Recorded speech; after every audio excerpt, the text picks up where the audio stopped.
Yarım kadar. Yok.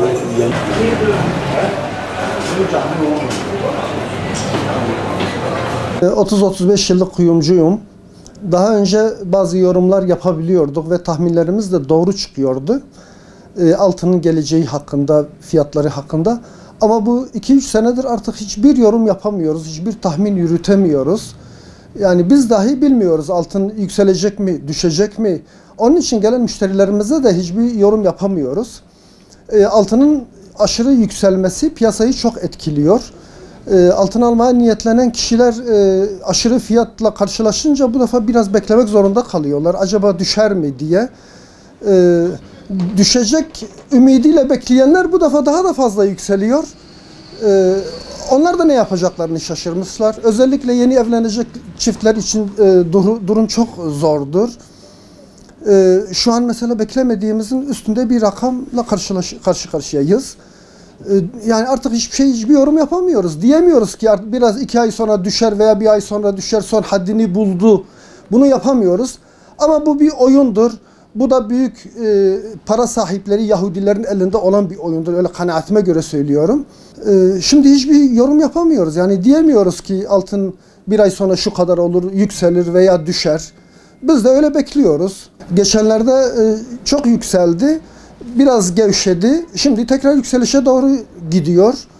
Yani diyemiyoruz. Biz de bir tahmin yapamıyoruz artık. Tekrar devam edecek mi bu yükseliş, yoksa bir müddet sonra tekrar inişe mi geçecek? O yorumu biz de yapamıyoruz artık. Piyasa biraz zor durumda. Esnaflar açısından da söylüyorum, zor durumda.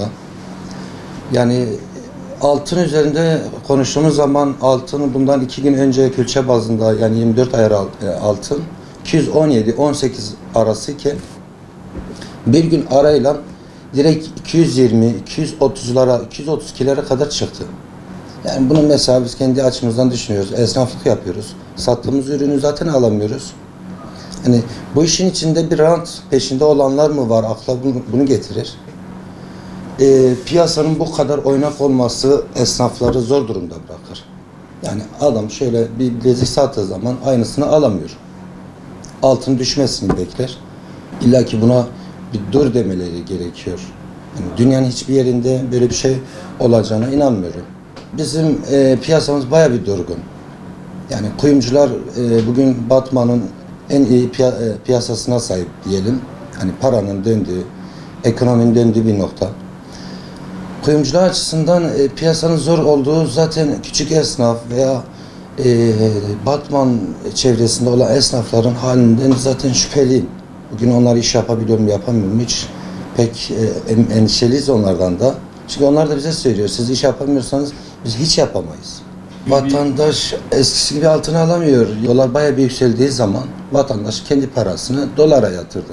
Yani 6500'den, 6600'den. Dolar birden düşünce bu vatandaş kendi dolarını bozamadı. Piyasa burada bir tıkanıklık sağladı. Doların bir an önce daha çok düşmesi gerekiyor. Piyasa açılması lazım. Bütün insanlar, herkes dolara bağlıdır. Kendi borçlarını dolarla ödüyorlar. Meclisten eğer bu ekonomiye bir çözüm bulamazlarsa biz kuyumcular hiçbir şey yapamayız. Yani dünyanın hiçbir yerinde günde 10 milyon altın yükseldiği bence sanmıyorum. Yani öyle bir şey olamaz. Sadece Türkiye'de mi bu son 2 senedir altın hiç yerinde durmadı. Gün içerisinde 10 milyon yükselip düşmesi çok kötü. Yani bu durumun nereye gideceğini biz bilemiyoruz, tahmin edemiyoruz artık. Eskiden bir yere kadar tahmin ediyorduk. İşte fiyat buraya kadar çıkar, buradan iner. Bundan sonra kimse onu tahmin edemiyor. Her şeyimiz dolara bağlı. Bizim bu dolardan çıkmamız gerekiyor. Üretime geçmemiz gerekiyor ve meclisin bir an önce iyi bir adım atması lazım. Ekonomi açısından halk gerçekten zor durumda. Bizim gördüğümüz bu. Esnafların çoğu zaten kirasını ödeyemiyor. Biz de öyleyiz. Biz de bazen iş istihdam yapamıyoruz. Ekonomi düzelirse, durursa insanlar o zaman ne yapacağını anlar. Yani altın fiyatı böyle durduğu zaman insan alır. Şu an altın daha çok yükselir diye almıyorlar. Bazıları düşer diye almıyorlar. İnsanın kafasını gerçekten ekonomi bayağı bir karıştırdı.